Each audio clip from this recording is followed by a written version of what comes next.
when you were on the come up on the rise, something myself and my buddies, you got to learn as you go. I feel like that's the only way you could do it. But how did you personally master the art of being told no or denied? Because if that could turn the hustle into another route that actually makes you win more over here instead of over here, which way you wanted to go initially. When you say the art of dealing with no, right? So if you want to do something and someone's like, oh, you can't play this record, you can't party here, you can't chase your dream, you can't do whatever you wanted. Back then, it was actually in your face or word of mouth. Now a lot of this is on the internet now. How did you deal with that if you did? They told me no a lot of times. They told me I couldn't own my own record company. Why not? Right. You can't be in the group and own the record company. Why not?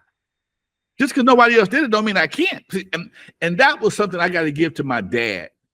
Okay. And he told me, always ask questions. Don't take somebody else's word to be gospel. Because just because it's never been done don't mean it can't be done.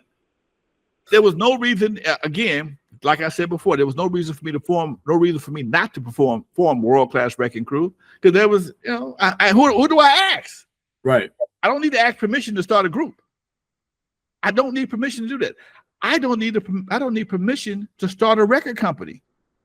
I don't need permission to be in the group. Who I gotta ask?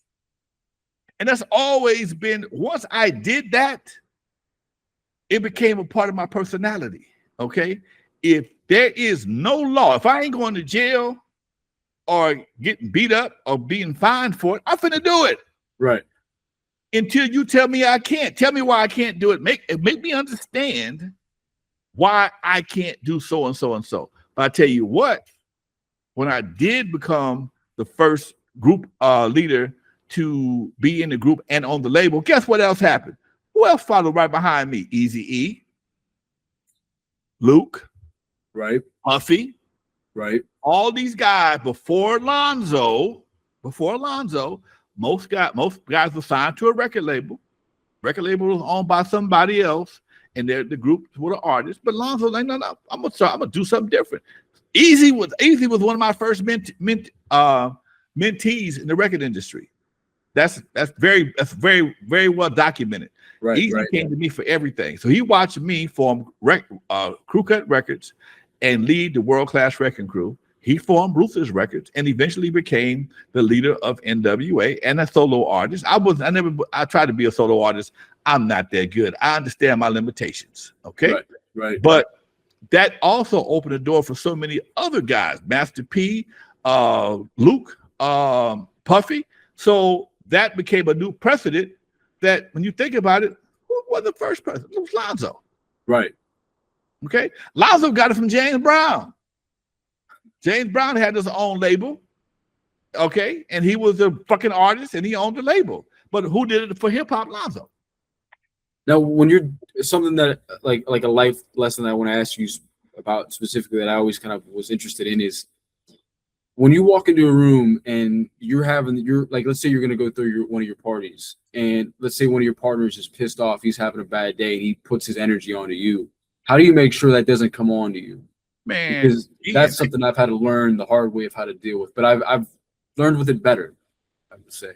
Again, I wasn't the same Lonzo you see. I'm 69 years old, and I was 24. I was a motherfucker. Hey man, get the fuck out of that bullshit, okay?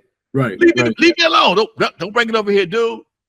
Oh, I try to talk to him. Hey man, what's happening? Oh man, all right. And understand this, because I had been mentored by my dad and a lot of other men, I had some wisdom that a lot of cats didn't have. So I would drop game on them, and if you accepted it, fine. If not, maybe you go in the corner and think about it.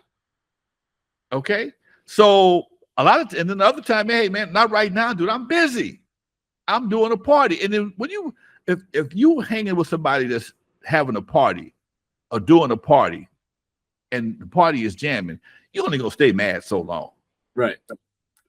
You're only gonna stay mad so long.